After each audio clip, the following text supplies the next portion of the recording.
Hey everyone across the multiverse here. In this video, we are going to discuss how strong was Sakamoto in his prime.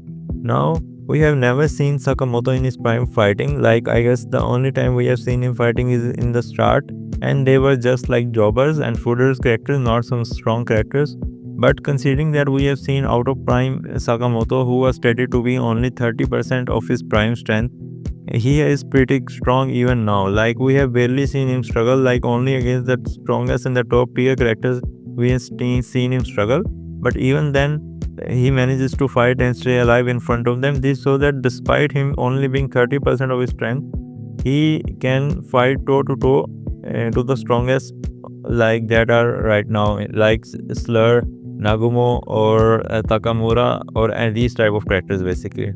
Well, and Granny says that Nagumo is stronger now because of Sakamoto being only 30% of his strength. So this means that Nagumo in his prime is not stronger than Sakamoto in his prime.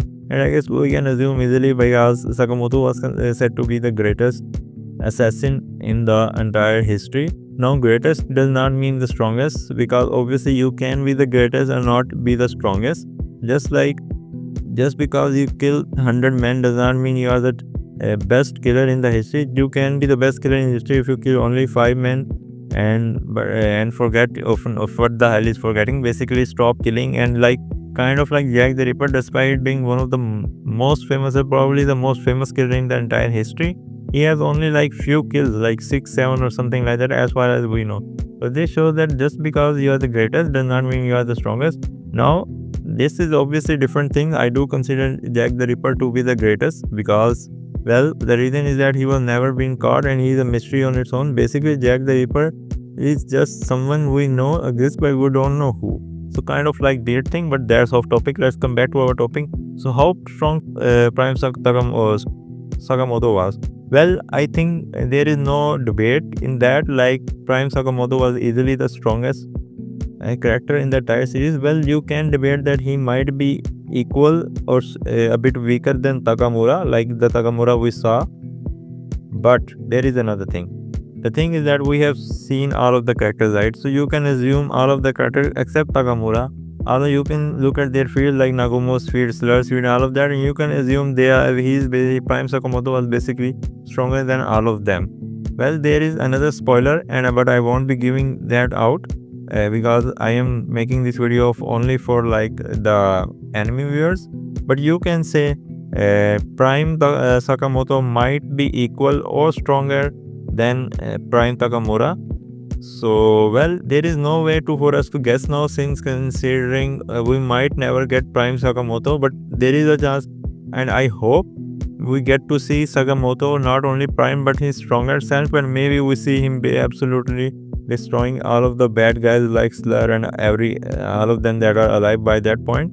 But to confirm say we can't say, but I do think we can easily say that Prime Sakamoto might be like the second strongest character easily, and might be the strongest in all of the history of Sakamoto, unless you put him above Takamura, which you can, because considering we have never seen anyone like Takamura in the entire series, and he seems like probably the most deadliest character in the entirety of Sakamoto Days story.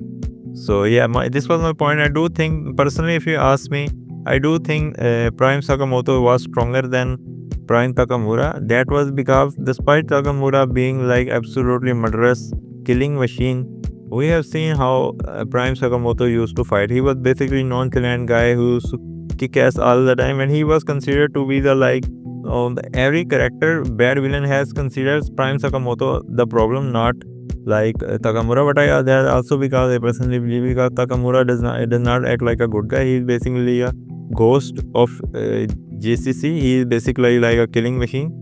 So for him, there is no bad or good guy.